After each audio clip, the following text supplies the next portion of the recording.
Olá, meus amores, tudo bem? Bom, estou de volta com mais uma aulinha de língua portuguesa para vocês. O nosso assunto hoje tem muito a ver com interpretação textual, a informação implícita no texto. Vamos lá! Bom, em um texto, articulam-se informações de duas naturezas. As informações elas podem ser explícitas, né, aparecerem realmente nas linhas, e implícitas, ou seja, não estão presentes no texto, sendo ambas fundamentais no processamento dos sentidos. Estes são determinados não apenas pelas informações explicitadas na sua linearidade, mas por aquelas que constituem o conhecimento de mundo dos interlocutores e que não foram citadas no texto. Por isso é importante que a gente faça sempre leituras, muita leitura de vários gêneros, né? Porque nós temos informações que às vezes não estão presentes no texto, né? A gente chama até de inferência. Inferir é muitas vezes você tirar a conclusão, você entender algo que o autor quis, ele só insinuou, ele não colocou realmente explícito no texto. É muito interessante isso, e realmente isso geralmente cai no Enem, essa questão de inferir, né, dessas informações implícitas dentro de um texto. Bom, eu tenho aí, por exemplo, o enunciado. Patrícia parou de tomar refrigerante. Bem simples, tá, galera? A informação explícita aí é que ela parou de tomar refrigerante, ela não toma mais. O que é que está implícito? É que ela devia tomar muito refrigerante antes, né? Ela tomava antes, não toma mais. Só para você perceber, realmente é algo bem simples. Vamos ver o outro exemplo. Eu tenho aí, agora, felizmente, Patrícia parou de tomar refrigerante. Olha a diferença. Eu posso chegar para você, gente, a Patrícia parou de tomar refrigerante. Pronto. Você vai entender que ela tomava e não toma mais. Se eu digo, olha, felizmente, Patrícia parou de tomar refrigerante, essa palavrinha aí, ela te dá já outra conotação, né? Então, a informação explícita é que ela parou de tomar refrigerante. Está explícito, está escrito. Quando você coloca a palavra felizmente, eu estou indicando o quê? Que o falante, a pessoa que está dizendo isso, tem uma opinião positiva sobre isso, né? Essa é a informação implícita. Quando você diz assim, você vai para a aula amanhã, aí dependendo do aluno, ele fala, infelizmente, você já sabe que o quê? Que ele vai à força, que ele não quer ir.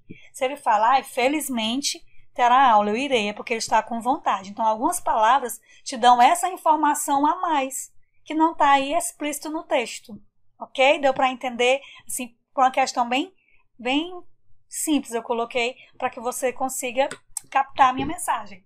Bom, com esses exemplos, mostramos como podemos inferir, como eu falei lá anteriormente, inferir, né, deduzir informações a partir de um texto. Fazer uma inferência significa concluir alguma coisa a partir de outra já conhecida. Nos vestibulares, lá no Enem, fazer inferências é uma habilidade fundamental para a interpretação adequada dos textos e dos enunciados. A seguir veremos dois tipos de informações que podem ser inferidas, as pressupostas e as subtendidas. Vamos lá ver o que é isso. Bom, pressupostos e subtendidos são informações implícitas, elas não aparecem no texto, elas não estão expressas formalmente, apenas sugeridas por marcas linguísticas ou pelo contexto. Cabe ao leitor, numa leitura proficiente, e além da informação que se encontra explícita, identificando e compreendendo as informações implícitas, ou seja, lendo nas entrelinhas. Ou seja, para eu saber, muitas vezes, interpretar, eu tenho que ter um conhecimento de mundo. Por isso que é interessante que a gente leia todo tipo de gênero, se informe cada vez mais. Os pressupostos são de mais fácil identificação, estando sugeridos no texto. Os subtendidos são deduzidos pelo leitor, sendo da sua responsabilidade. Vamos ver aqui exemplos. Eu tenho aí, finalmente acabei minha monografia. Bom, eu poderia dizer para você só isso, olha, eu acabei minha monografia. Quando eu uso esse finalmente acabei minha monografia, eu já mudei algum aspecto aí. Pressuposto. Quando eu digo finalmente acabei minha monografia, é porque demorou algum tempo para terminá-la, né? Para terminar essa monografia. Se eu disser só que acabei, quando você diz finalmente acabei, Aí você percebe que é porque já faz um tempo, demorou um bom tempo para acabar. Então, por conta da palavra finalmente. Alunos que estudam de manhã costumam ter melhor rendimento. Ou seja, alunos que não estudam de manhã, né? Porque não tem um rendimento bom, e geralmente os que estudam de manhã têm. Então, esse é um pressuposto, né? Por causa desse que não estudam de manhã. Desde que ela mudou de casa, nunca mais a vi. Quando eu disse desde que ela mudou de casa, é porque eu costumava vê-la. Se eu nunca mais a vi, desde que ela mudou, é porque eu costumava vê-la, né? Antes dela mudar de casa. Eu via praticamente sempre, mas desde que ela mudou, eu não vejo mais. Então, esse desde que vai te dar a ideia de que faz tempo que eu não vejo, né? Eu não vejo mais e eu via. Então, realmente são, assim, informações implícitas. E como é que isso aí cai no texto? Exatamente, ele vai perguntar assim, desse texto, dessa fala, o que é que podemos inferir, o que a gente pode, né? O que é que você pode deduzir, inferir, concluir. Aí você vai olhar o que tem a ver com o que você consegue interpretar que não está escrito ali naquele texto. Tem algumas marcas linguísticas, algumas marcas que facilitam a identificação desses pressupostos. Por exemplo, verbos que indicam fim, continuidade, mudança, implicações, como o verbo começar, continuar, parar, deixar, acabar, conseguir. Eu tenho advérbios como felizmente, finalmente, ainda. Quando você, sei lá, você está aqui, você vai a um lugar, você volta, a pessoa ainda está lá.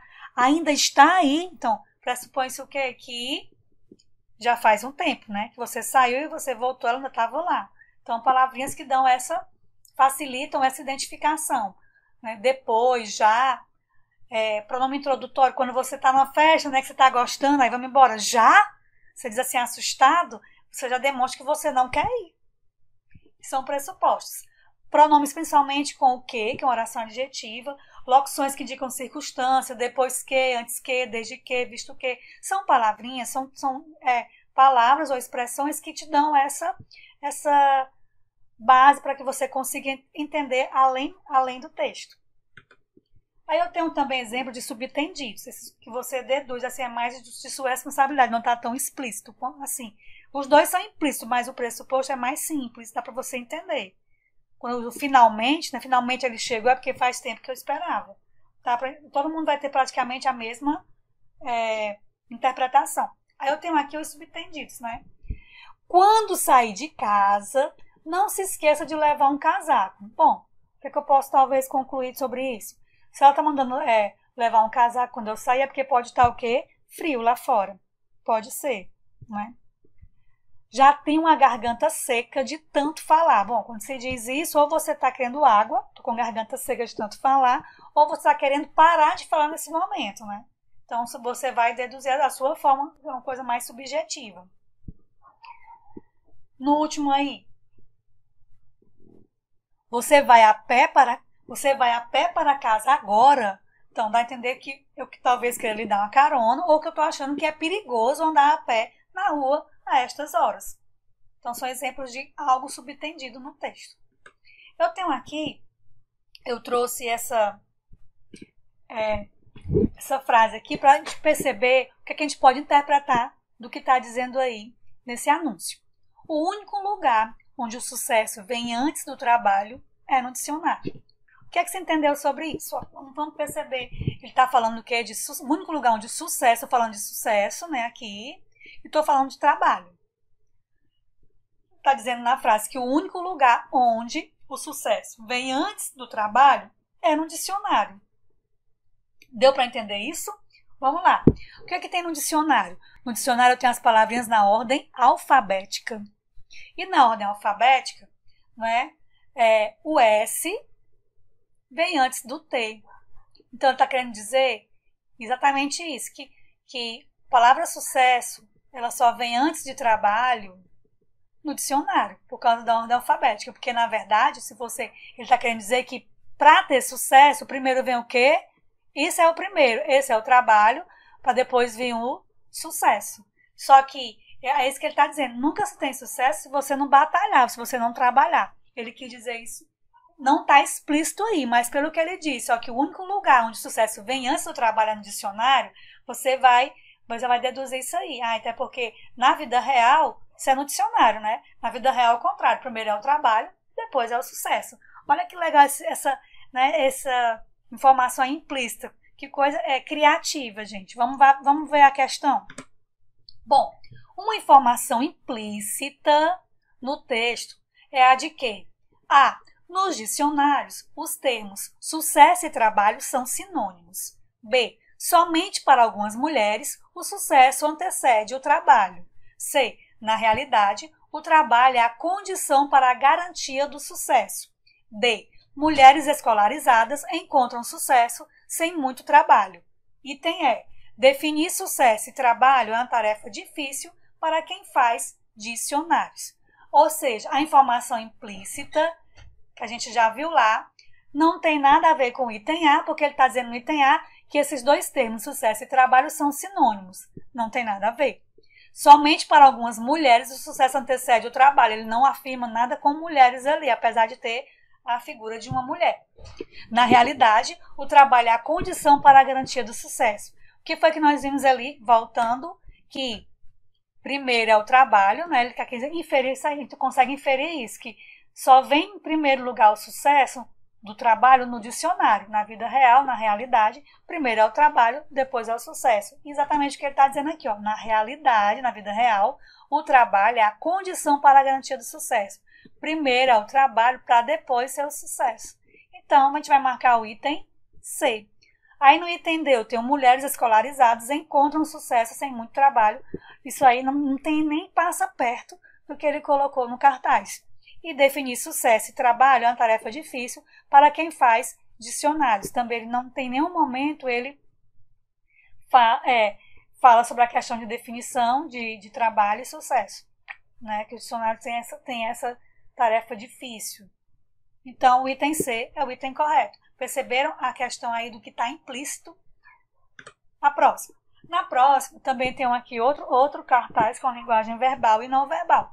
O que é que eu tenho de linguagem verbal? Tem aqui açúcar. Acharam o culpado. Ele é o vilão da globesidade, a epidemia mundial de obesidade mórbida, o maior desafio da saúde no século XXI. Esse é o texto verbal, que está falando do grande vilão da globesidade. Olha a palavra que ele usa, globesidade. Olha o neologismo aí. Ele está juntando o quê? Globo com obesidade. Sugerindo o quê? Que isso aí é tipo uma epidemia realmente mundial, né? A obesa no mundo todo por conta de quem? Desse grande vilão aqui. Isso é a linguagem verbal. Na linguagem não verbal, foi que ele colocou aqui um biscoito, uma bolacha, e colocou o quê? Exatamente, ó, um glacê, não é? Em formato assim, triste, né? Como se ele fosse taxado do vilão. Bom, o que é que ele está querendo aí?